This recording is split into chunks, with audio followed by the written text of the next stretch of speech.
92.3 Nigeria Info.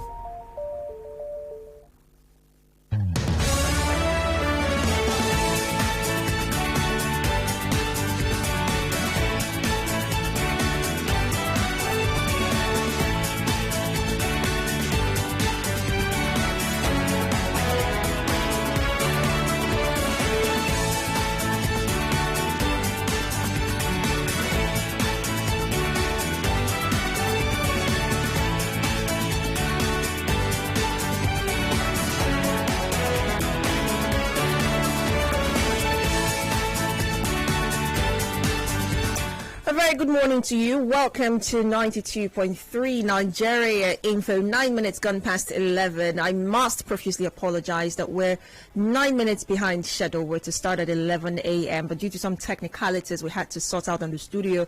But I'm glad that you could join me and the Nigeria Info family as we celebrate our 10 years as a broadcast industry. Today, as the nation celebrates the 61st independence anniversary, Nigeria Info also marks its 10th year of broadcast as a brand. Welcome to our virtual conference that is tagged Revamping Basic Education, a key factor in Nigeria's development. My name is Gabriella, and I'll be your host for today. We have put together for you a very beautiful event that will be kicking off with a keynote address from our speaker, Sir Ikechi Nwogu. We'll be taking your questions through the course of the discussion, so please drop your questions in the comment section as they come. We'll also be announcing the winner of our essay competition for secondary school students and awarding a prize during the course of the event. And finally, a raffle draw will see us gifting not one, but two iPhone 11s to two participants within this conference. So fasten your belts, because the plane is just about to take off. My guest, Sir Ikechi Nwogu. He is co-founder and director of Admin and People's Operations, CINFORES Limited. He's a man of many parts.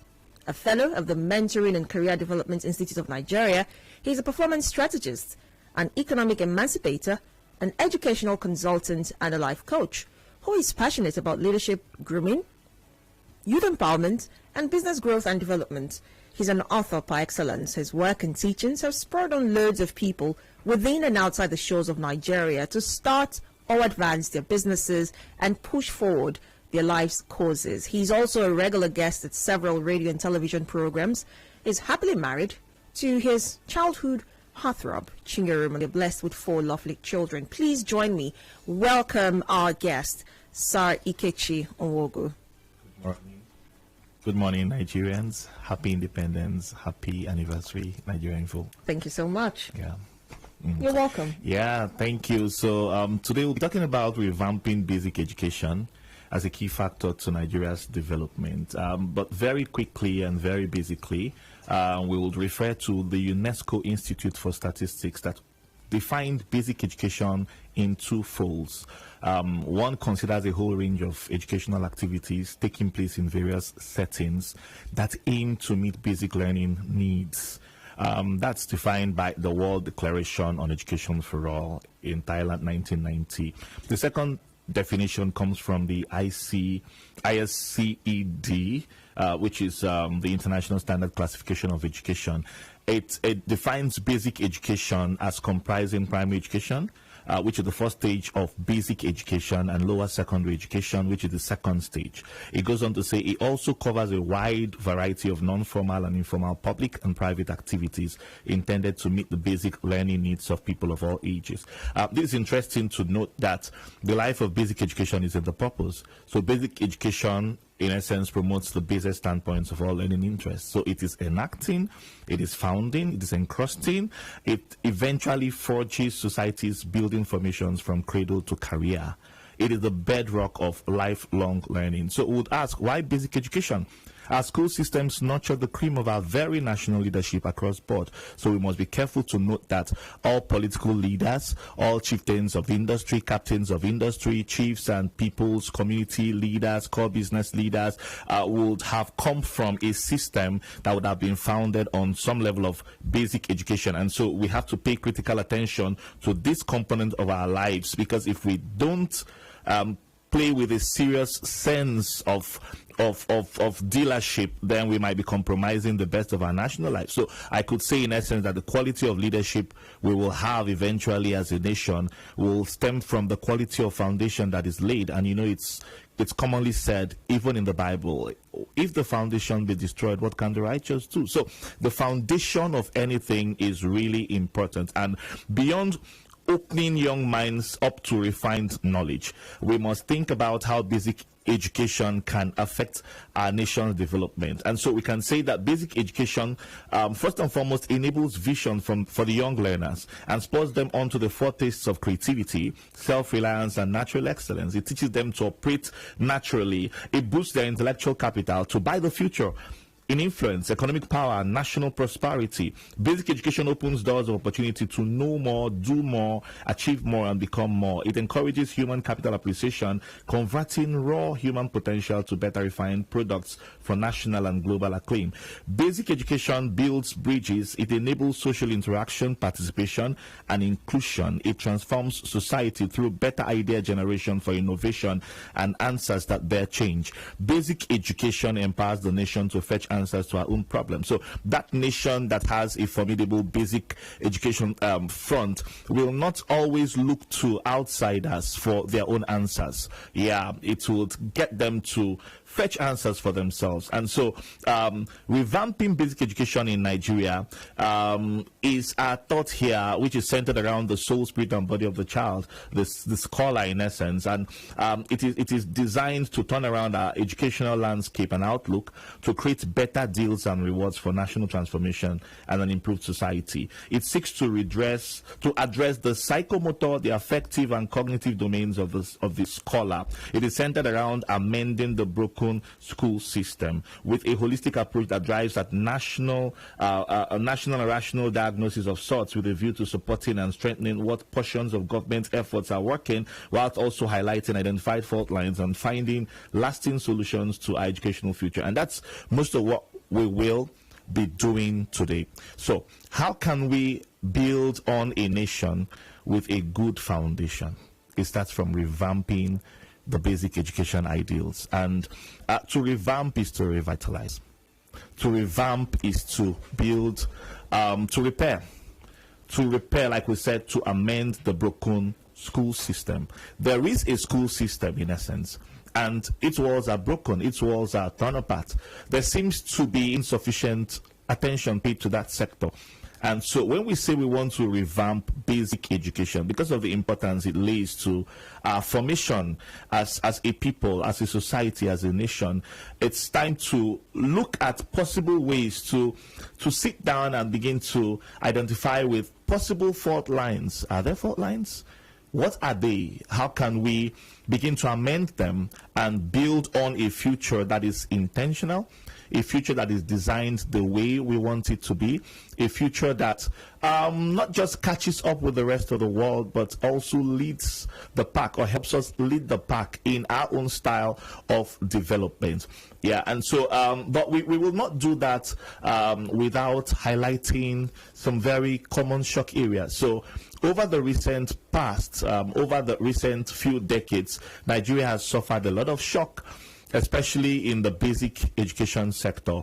Yeah, so education in today's Nigeria has been fraught with many uncanny shocks, the reality of which has hit us with huge setback, and we could highlight a few of them. One of them is a cultural shock. We call it the cultural shocks. So certain cultures in communities have still not opened their arms up to schooling beyond a certain level, especially for the girl child. So even in Rivers State, at some point, even in my community, the boy child was termed more important. So a father, a mother would send their boy children to school because they felt those ones had far more rewarding social capital, okay, to project to the family. After all, the girl child will get married out, and so it stifled the sense of progress for the girl child, irrespective of how intelligent she was, irrespective of how well she was able to communicate. And so it seemed like a bad thing. Even in some other parts of Nigeria, the girl child is looked at less with a less sense of acceptance and importance. She's looked at as just a production factory eventually. And this has become a cultural setback for a lot of communities in Nigeria. And so emphasis has not been laid. So we're saying that this has been a problem. There have been other cultures here and there, but we'll go away from that. We'll look at the political area, where there is the lack of the political goodwill, the political capital, the perceived lack of, the will to invest meaningfully and implement full budgetary allocation to education. So education has not been seen in Nigeria for several years as a prime factor. Even if it is, it's paid with lip service, and the administrators are really not devoted as they should be. You can imagine that we go back to electoral processes and would ask ourselves what the limit is for contestants. Should they have some basic education? Should they have just primary level schooling, or secondary or tertiary? And even that has been debated upon for a long time. It shows that we as a people have really not seen the need to embrace basic education in its full importance. We have the economic shocks. Now, you realize that you would hear a lot of young people tell you that school is meaningless because they've seen a lot of very wealthy people who never went to school. And so school is not seen as that place that they must go to because they have not opened up to the other side of education. Some other cultures identify the child as someone that should go through a primary level schooling and then go into some business because he has to cater for his people. We also have people who a book is bad, especially when it comes from the low third. It should be a just go whatever other grounds. Whole school children are abducted and all that. We still have the Chibok girls abducted. We have the Dapchi school girls and all of that, and all of that. We have the ideological shocks where people have certain mental lockups, that allows free flow of new ideas. So they want to stay archaic, they want to stay traditional, for which they wouldn't want to embrace new knowledge as comes with basic education. So let's take a look at some step-by-step approach to revamping basic education in Nigeria. And the first we'll look at is asking the right questions. What do we really want to achieve? When we talk about basic education, what do we really want to achieve? What's our goal? What's our gain? Do we really have that sense of accomplishment as a people, or we find schooling as that thing that is just done at that area within those walls? So this gets us ideating the future, visioning and painting mental pictures, painting pictures of glory, painting pictures of greatness, and it leads us then to educational planning that works.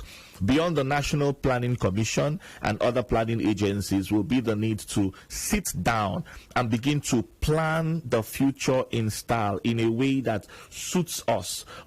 Now we've been told that a journey of 1,000 miles begins with a step, but I'm here to say that a journey of 1,000 miles that should be made to work will begin not just with a step, but with an idea, a plan, a preparation, and then you take steps, and taking short steps that drive assuredly towards the anticipated future. So you're not just taking steps to the right or to the left, you're taking targeted steps towards doing anything. And one short step we really need to take in a hurry is budgeting. What is the budgetary allocation for education? And so we look at budgets for building and expanding learning grounds, classrooms, dilapidated school structures. Is there a budget for them? Because wear and tear is a cost of life, is a cost of nature. So these things will happen. And so are we looking to an infrastructure upgrade and continuous maintenance of components of classrooms? The roofs are blown away. What are we doing about them?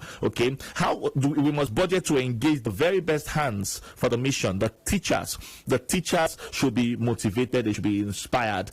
They should, in fact, a regular census should be conducted from time to time to ensure equitable supply of teachers, especially in rural communities. We constantly suffer a state of teacher shortfall. The National Council on Education has highlighted that severally, and nothing very important seems to be done. So every once in a while we hear of recruitment of teachers, but then we don't. A few teachers are recruited, and then that covers tens of years and all that. But this should be something that should be on the go. So we must revamp education, basic education in Nigeria, it should be continuous, and then there should be a continuous sense of improved welfare for better motivation. The classroom should be made attractive for more persons to participate in, for more willing hands to go into. It shouldn't be a ground for the distressed, people who probably couldn't find jobs elsewhere. It should be a place where willing young graduates are enthusiastic about going into. There should be continuous teacher training.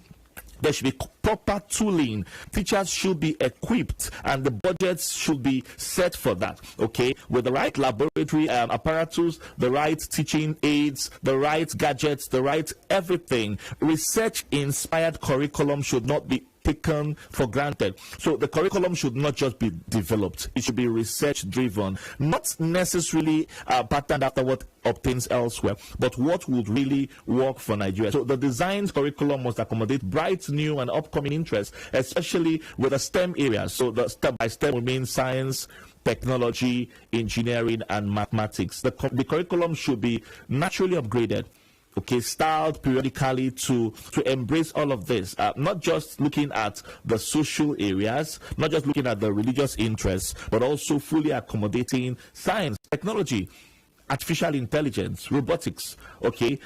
Now we go to number 6. We should upgrade and champion policy through setting the delivery benchmarks at all levels. What are the policy drivers saying? What are they doing about education? We should encourage private sector input as well through CSR initiatives. What is wrong if the private sector decided to partner with the school? What is wrong if we had them sponsor quiz competitions, debate competitions, and the rest of them? A lot of them are very willing, more than willing. We've had cases, I've witnessed cases even in Rivers State where some private organizations walked up to the Ministry of Education and they said, we want to revamp a certain school. Yeah, it was a conversation between the commissioner at the time and the organization as to where that school will be. Is it going to be in Port Harcourt or is it going to be in some hinterland? I know a choice was made for somewhere in Bonny. I don't know how far that went, but that's private sector participation, and it should be encouraged, because we want to believe that government doesn't have all the money, and if we wait on government to do everything, then we may never get the kind of reward that we want. So as much as we can, all hands should be on deck. There should be the reintroduction of competitions, debate competitions, quiz, and all that. So these are stimulating, these are intellectually engaging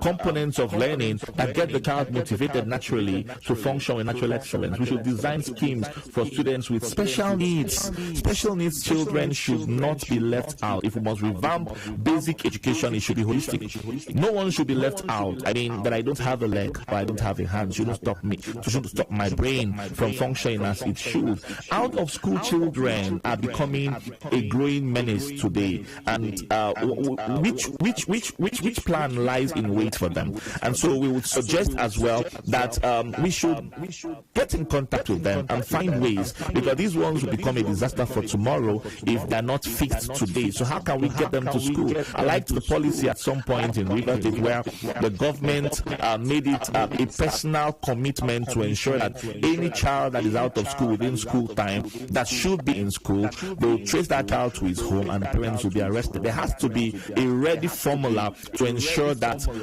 hooliganism is banished from our land. These children should go to school. Some of them are very smart, and they'll add to the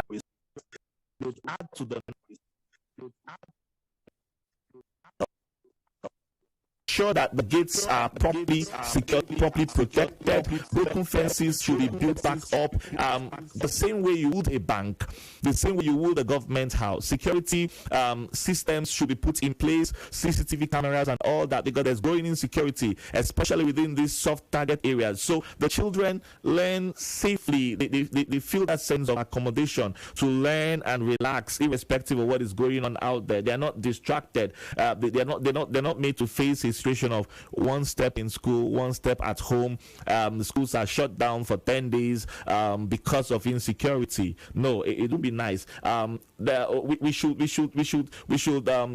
ideate ourselves. We should constantly think up better ways and better solutions to addressing all of these things, especially a contemporary system, a contemporary society like ours. Like, highlighting the foregoing begs the need to pay more serious attention to the styling and pattern of our school systems and frames to become consistent with our projected development pursuits. Do we have them? What are projected development pursuits? What do we really want to achieve? I ask that question again. It is in consideration of this that we come to evaluate the strength of our designs in trajectory of who we desire to be as a nation, especially when we sit back and compare our speed of development with those of other really fast pacers and climbs within the world. Now, our world is advancing, and as we conclude, as we wrap up whatever it is we're discussing, we must also balance the imbalance between the private schooling and the public schooling. Policy monitors, policy frames should be instituted to ensure that there's that steady flow of growth and everyone is carried along in the schemes. Proper monitoring systems to ensure that the government policy on education is not challenged.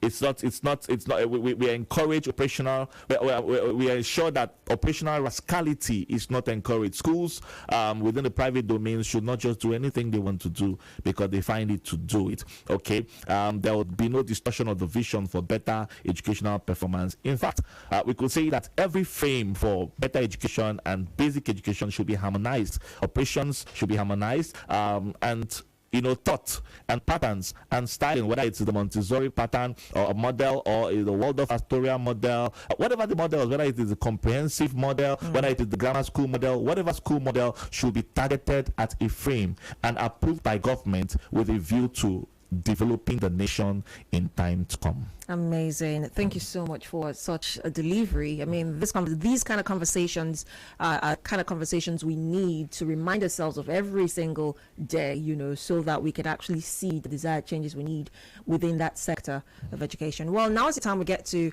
take your questions. So please send in your questions. We'll be taking them as they come. Now, my first question will be, obviously, there's been many calls for infrastructure development within our educational system. You also mentioned that briefly. With how scantily the government at all levels has been attempting to do that. You hear of, one primary school being commissioned here, one chemistry lab being commissioned there. Do you think what we're doing right now at the pace that we're going is a step in the right direction? It's a far cry from what we should be doing. I think, unfortunately, so most of what we're doing is political. So those who seem to be investing in education would rather want to make a lot of noise about it. And beyond this is the maintenance. Some years back, I was here in your studio and we're evaluating some of the good works the government in Revamping, for example, was doing. And I asked the question about maintenance. Okay, so a lot more has to be done. I mean, if you want to invest in the future in science, in technology, then it should be a continuous concern. You should go all out. Okay, how many public schools have good working functional tech centers? How many public schools have embraced robotics, artificial intelligence? Yeah, you have a few private schools doing that, but what's the level of supervision? So you see that even the government lacks the confidence to go supervise some bit of what the private schools are doing because the government is not even doing enough. So there should be huge budgetary allocation to education with a plan to ensure that, yeah, we may not have all of this done in one day, but there's that steady investment input into a certain area of interest or need. And over time, with that calculation, we can achieve what we want. All right, there's a question here from 𝙍𝙚𝙫𝙖𝙢𝙥𝙞𝙘 𝘍𝙬𝙫𝙖. Says, good morning. From my own observation, we've got quite a number of challenges: poor funding, poor regulation, examination malpractice, inadequate manpower, and poor strategy for implementing policies. How do we solve these issues? A journey of 1,000 miles begins not just with a step, but with a plan. So in the area of teacher shortfall, poor manpower, right? We mentioned it. Life happens. And some teachers will die with age, some will retire. Is there a replacement plan to ensure that the manpower gaps are closed up? Okay, we talked about the infrastructural challenge. It becomes disheartening or discouraging when you drive through the streets and you see that even the roads that everybody, including non-scholars, use are getting bad, and nobody's thinking of fixing them in a hurry. So because, like we highlighted earlier, education doesn't seem like a prime factor in these parts, and so it just seems like one of those things. And there are certain schools that have been brought down, dilapidated, okay, due to wear and tear for several years. And you drive through those streets or those communities, and it's like for 10 years, 20 years, nothing seems to be done. Is it like calls have not been made, or calls have been made but they were ignored? So we need a lot of input, okay, even where budgets are made available and the money is not invested properly. Who's supervising? So a lot of times we have been shortchanged, so it becomes a blame game. Oh, I released money for this, but then there wasn't any proper monitoring and evaluation to ensure that the money that was released was properly channeled, and so all of these things throw more problems than answers.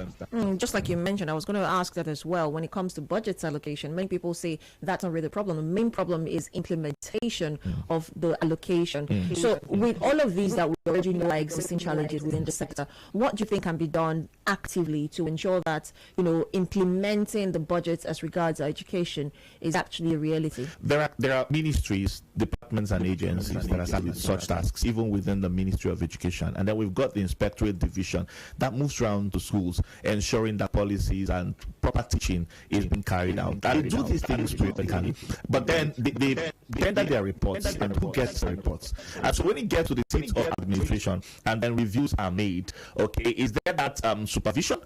And then if the answer is yes, then we want to see progress. If the answer is no, then who is brought to book? Year in, year out, you realize that, okay, I'll give you an example. 10 billion naira is allocated, for example, and then eventually you scale it down. You realize that out of the 10 billion, only about 500 million was really put to use, because every appointment is seen like a political gain. It's seen like a settlement. So somebody has to compromise something just to ensure that he himself gets some bit of benefit, political benefit and all that. I think for me, education shouldn't be left in the hands of politicians. Education should be left in the hands of seasoned technocrats, irrespective of party interests and affiliations, who mean the business of development, who are passionate about seeing the change, and then they can drive the change. They don't care about the gains. They don't care about the greed of wealth creation and all that, because I think it's really disturbing to want to make gain out of young children and out of the future. That is no good gain to make. All right, Obi Botim is asking, how does the private sector come in to assist in revamping education and at the same time avoid becoming tools for politicians?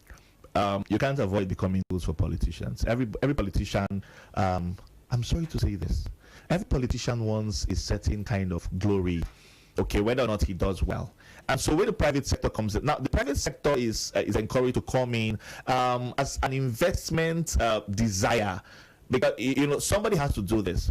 If the government wouldn't do what government ought to do, we have paid our taxes to them, and we're not getting the kinds of reward and results that we want. We shouldn't just sit back and fold our arms and complain that government is not doing this. It takes a sense of leadership mindset and selflessness to come in and say, okay, we're going to support. Oh, government, you've tried, because government has done a lot. Maybe government has built the infrastructure, has maintained the infrastructure, but then the private sector sees the need to invest in a quiz competition that stimulates the minds of these people. Okay, so it's a concert of events. The private sector, I know from when I was in primary school up to secondary and all that, the private sector has always been interested in furnishing the classrooms. Okay, so government has built the classroom. There was a school, and then the structures are in place, and then the private sector comes in to complement. So they are coming to complement government's efforts. Whether or not government says, I built a school, yes, they built a school, okay, or they said, I furnished. I'm not sure any government will be that irresponsible to say, I did what I didn't do. It's not what their calling is, right? So, but you realize that a gap has been closed up. There were no furniture, children were sitting on the floor, or the roofs were leaking, and some private individual who was concerned, he's made a chief of his community, or he's an aspiring politician. He comes in and says, I'm going to re-roof the classroom. It's not out of place. It's a nice thing to do. It's encouraged. So but when that happens, you discover that the government in leadership could sit down and say, oh no, rather than roof the building, we would rather you equipped our ICT laboratory, or would rather you equipped our chemistry laboratory. So government needs to know where the gaps are and what it is they want to close up. So when the private individual, the private interests come in, their interests are properly channeled and not just left to the wind like that. Okay. Atat Emmanuel is asking, if parents whose children are not in school when they should be are arrested, what then happens to the children afterwards? They're not arrested to be jailed. They're arrested for questioning. Why is your child not in school? Somebody has to be reprimanded. Maybe they don't have the means, but because you've interacted with them, you have a better sense of understanding of their plight, and then you can find ways to to get them on scholarship. Okay, your child, you can't fund your child's schooling, but he needs to be in school. Let's get these ones under the free schooling program. Okay, there should always be a program in place to accommodate everyone, whether you want to go into a highbrow school or you want to go into a zero fee school. There should always be an arrangement put in place to accommodate everybody. So we're not trying to be all punitive. Okay, we're rather trying to encourage every sense of conversation and appeal that drives at getting the vision of zero illiteracy in the shortest possible time. All right, there's an interesting question here from Ikechi Nwogu. He says, I am more concerned about what happens in rural schools in terms of STEM. It is non-existent and theoretical than practical. How do we address this? We make the calls, sincere calls. There is very, very limited attention paid, even to schools in Port Harcourt. I remember back in the day, my mom was a chemistry teacher, and they scarcely had equipment in her school. And so whenever it's time for WAEC, okay, she goes to maybe any other place where she had her friends, okay, not a school per se, maybe a higher institution or something, and then she hires the laboratory equipment that are required because her children needed to titrate. Her children needed the burettes and the pipettes and all that, on a promise that these things will be returned in good condition. So if eventually they get broken, right, she gets to pay for them out of her pocket, and that was a personal effort. Okay, but I don't know how many other people of such levels of kindness we would enjoy in the school system. So this is possible, and this has always been the case. So until government gets more serious and intentional about their impress system, because you discuss with some school heads and they'll tell you that for several months they have not received an impress. Okay, until government gets more deliberate about the impress system, we will really not have replacement formulas for some broken down and messed up school gadgets and appliances. Yeah. Now, there's a question here. Communities in several areas have had their own pupils and people vandalize tables, school equipment, etc. How do we revamp when people in rural areas are vandalizing the infrastructure? How did they get in? There were no walls. There were no gates. Okay, so someone in a rural community wants some piece of firewood, and he sees the classroom. He has the trees, but he sees the classroom as a place where he can get ready wood. Sometimes also you have events, inter-house sports festivals and all that. The same children, without proper supervision, bring the school desks out to they sit on them, and after the event nobody ensures that they are taken back in, and these things stay here, suffer weather conditions and suffer wear and tear because there isn't proper supervision. There's a very naughty mindset amongst our people. Government property is nobody's property, and so when government property becomes somebody's property, we pay more definite attention to these nagging issues. They seem mild, but over time they add up to a great sense of distress. Okay, so we begin to supervise, or otherwise somebody is called out. Who's called out in these parts? Nobody. Everybody that is called out seems like the victim, and he cries out, oh, because I belong to the other party and all that. All of that should change. We should begin to see these things as our own private property, and then we can pay more attention to them. All right, this will be our final question from Ikechi Nwogu. Says, good morning to our guest. In recent years, the government has left the primary education behind. The education system has become a political campaign ground for politicians. Even the technical education is nothing to write home about. How do we resolve and strengthen the technical education in Nigeria? I think we the people are also guilty of that. Nobody wants to answer technician. Okay, so a lot of attention is not really paid to that. But I know that the current government, I'm not holding brief for them, the current government has done something to add value to some of the government technical schools. I've been to a number of them of recent, and you are amazed. They have some of the best equipment for woodwork and technical studies. Even private schools go to some of these government-owned technical colleges to use their appliances. They have some of the best lathe machines and all of that, that you don't even see anywhere, not even in the federal government colleges. Okay, so the government could be given some kudos in that area, but it's not all there. But these equipment are very expensive, and no individual can just go in and buy them themselves. Yeah, but we want more of these things to be done. Okay, elsewhere in the world, everybody is not going to be a graduate. Some persons stop at the JSCE level, for example, okay, and they want to stop there. They want to invest more in technical learning, and they should be accommodated. They should end up as plumbers. because society needs to be serviced by a linkage of teams and professionals. Okay, the plumber may not need to go to school to make a living for himself. Okay, the carpenter, for example, may not need to, but he needs to survive. And so that's why the technical schools act like a bridge, okay, to the entire scheme. I can't go to the university, but I need to acquire a skill, and I can acquire it from the government system. So that's how important these things are. Amazing. Thank you so much for your input. It's been quite the conversation already, but we need to move on. The essay competition, if you have been following on this platform, we've been announcing for secondary school students to send in their essays, and we had quite a number of them come in. We collated and we came up with the top essays. I'll be handing you right over to Carol Orokwe for that segment. Good morning, Carl. Okay. Good morning to you, Gabby, and of course, nice to have everyone join us for the event today.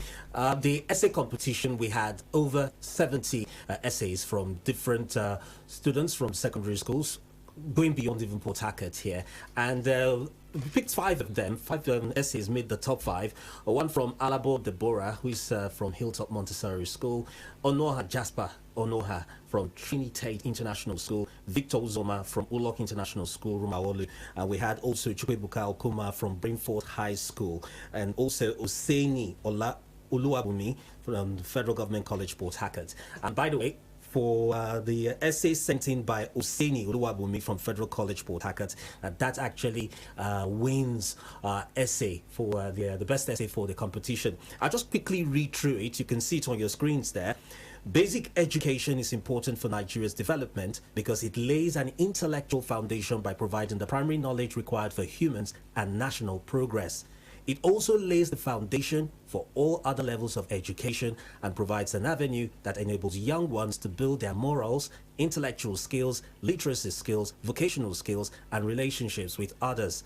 In our fast-moving world, it is important for the future leaders to have the necessary skill set that will enable them be self-reliant, fit in, and compete with their peers in other parts of the world. So that's what Oseni Oluwabumi for the Federal Government College in Port Harcourt, his essay, that's the best one. So we screened the essays, took a look at plagiarism, and also because I'm sure lots of parents will be wondering why my child or why my award did not emerge the winner of the competition. We took a look at plagiarism and all that. So the 5 best essays, this one, Oluwabumi, for Oluwabumi Oseni, he presented the best. So courtesy our friends, Service Experts Engineering Company Limited, we have something for Oluwabumi. So we'll be reaching out to Oseni Oluwabumi of the Federal Government College here in Port Harcourt and letting you know how you could pick up that gift item we have for you, which comes in courtesy of our friends, Service Experts Engineering Company Limited, who were gracious enough to support young writers. That's why I'm going to put it, Gabby, young writers here in River State. Congratulations to you. I mean, at a time such as this that we live in, it's essential that we still have young children who are still in tune with what goes on within that sector, and it's just sheer brilliance, if you ask me. I read a lot of interesting, write-ups from this children who sent in their essays. So that consciousness, that knowing that I am going to school, and how important going to school is going to be, not just for me, what is going to be for my nation. That was quite interesting to see. And that's what we're looking at. Basic education is that it's necessary. You need to be equipped to be able to do whatever you want to do. Like Ikechi mentioned, even if you are going to eventually be a plumber, your eyes will be open if you are able to at least get that basic of reading and writing. You're going to study notes, you're going to even study techniques, or perhaps get better versed in that work line you've decided to move on to. So we cannot, overemphasize this. That's why everyone needs to begin paying attention. And if we have the younger generation also understand this, guess what? They are the leaders of tomorrow. We're not going to have yourself, myself, we're not going to be here forever. Even those who are in power, those in authority at the moment, they're not going to be there forever. Right. So these are the people who definitely will take over. And if they know the value of education, they know that when I get there, when it's eventually my turn, I could actually, do a lot to ensure that it does happen. All right, congratulations once again. Now, moving on, we're gradually coming to the end of this conference. We have 2 iPhone 11s for 2 participants within this conference. I'll be handing you right over to my colleague, Jude Omamegbe. He is going to draw the raffle, and we'll pick 2 lucky winners of the iPhone 11s. Over to you, Jude. Okay, I'll just make way for Jude to do this live here. Yes. All right. Morning, Gabby. Good morning, Jude. How are you? I'm a bit tense. How are you feeling? I was going to ask that. I'm jealous. I'm getting jealous. But anyway, it's one of those things that we tend to find a little bit of pleasure in. It might not seem so much to a lot of people, but from the loaves of bread we give out to the monies, 5,000 every week, cards, whatever it is that we do, these are the little things that make that much difference personally for me. And today, the raffle is here, so I'm sure you guys can see it, right? It's open my hands. Yes, we can. Yeah, I clean. All right. Okay, everything is clean. So I'm going to dip my hand, right? I'm going to swirl it. Oh, How does it feel?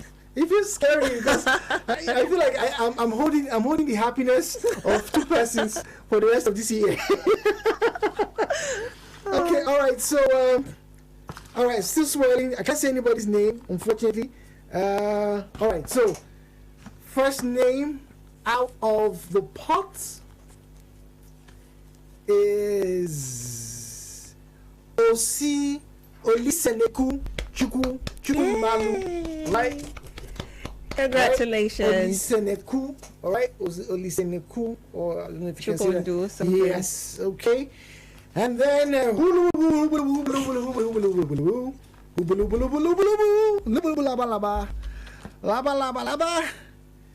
Laba. Oh my goodness. Oma. Okay, Oma is the second person that one. No, we don't have. Really? Would literally, at my neck. I'm trying to get him.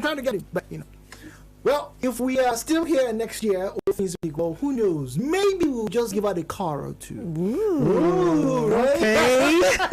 Thank you very much, Gary. Thank you. Thank you so much, Jude. That was fun. And congratulations to our winners today. To claim your prizes, please come down to our station with proof of identification. Make sure you come during work hours, by the way. After the conference, we'll reach out to you should you have any questions on how to get here. A big thank you to our speaker, Sir Ikechi Nwogu. It's been quite a pleasure having you do justice to our theme today. Thank you so much. Thank you. Also, a very big thank you to the staff of Nigeria Info FM who put in the work to make this event possible. To Carl Orokwe, to Chioma Ezenwafo, Lara Bari, Sam Ogo, we see your work. Jude Omamigbe, thank you so much, everyone. Teamwork indeed makes the dream work. And to you, our esteemed listener, thank you so much for the last 10 years. Let's do another 10 years together, shall we? Thank you so much. The major news comes up at 12 o'clock, and right after, I'll be joining you on the sunny side to, kick in the rest of the afternoon. My name is Gabriella. It's been a pleasure being your host this afternoon. Good afternoon and happy independence. Hello, how are you doing? Nigeria Info is 10 years. 10. That's a long time. And in these 10 years, you've been with us, working with us, giving us the strength to continue to go on. We'd like to say thank you for supporting us. And again, we want to say continue supporting us. 10 years may seem like a very long time, but I can promise you this, we are just getting started. So join us, celebrate, and continue to push us to do more, deliver more information, entertain you, and of course, educate you on all that you need to know. My name is Ifeanyi Andrew. Happy anniversary to Nigeria Info, and keep listening. Nigeria Info.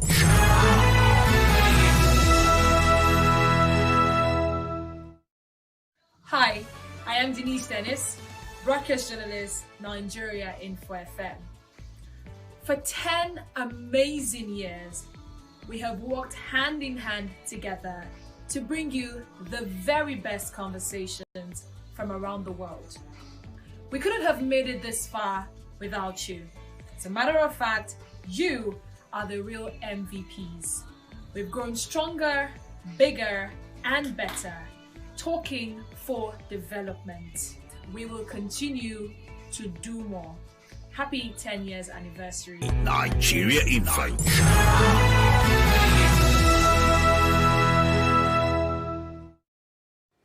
Hi there, my name is Sam Orokuchinedu, broadcaster with 92.3 Nigeria Info, a station that has clocked 10 years. For a decade, we've been delivering quality broadcasting. That means something. We're looking out to Nigeria Info. And on the 1st of October is the 61st anniversary of Nigeria's independence. That is something worth celebrating. So October is 1 month filled with reasons to celebrate. Of bringing you the news as it breaks here at Nigeria Info FM. What greater honor could we have than serve you just the way we have? As we mark our 10th anniversary, we pledge to bring you even more information, more news as it breaks, doing our jobs just to serve you better. Come celebrate with us as we mark our 10th anniversary here at Nigeria Info FM. Nigeria Info.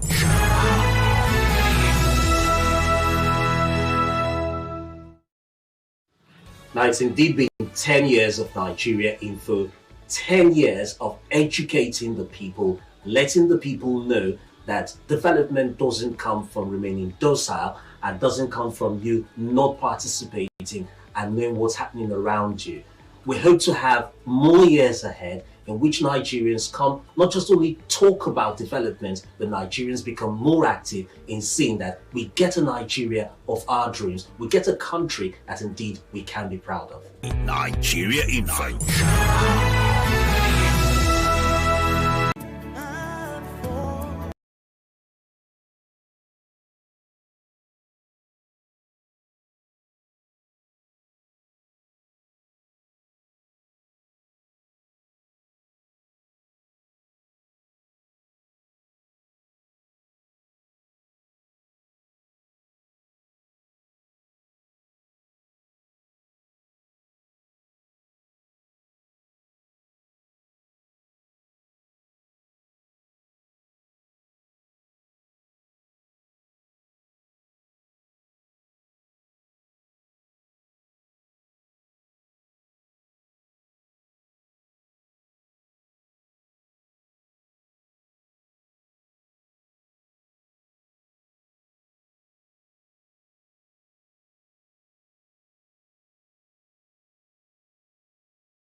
Thank you so much for being a part of a family. It's been 10 whole years of bringing you the news as it breaks here at Nigeria Info FM. What greater honor could we have than serve you just the way we have? As we mark our 10th anniversary, we pledge to bring you even more information, more news as it breaks, doing our jobs just to serve you better. Come celebrate with us as we mark our 10th anniversary here at Nigeria Info FM. Nigeria Info.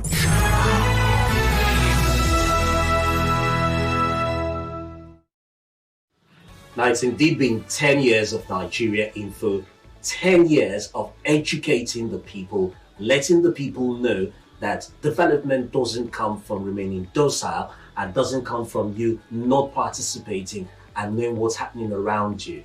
We hope to have more years ahead in which Nigerians come, not just only talk about development, but Nigerians become more active in seeing that we get a Nigeria of our dreams, we get a country that indeed we can be proud of. Nigeria Info.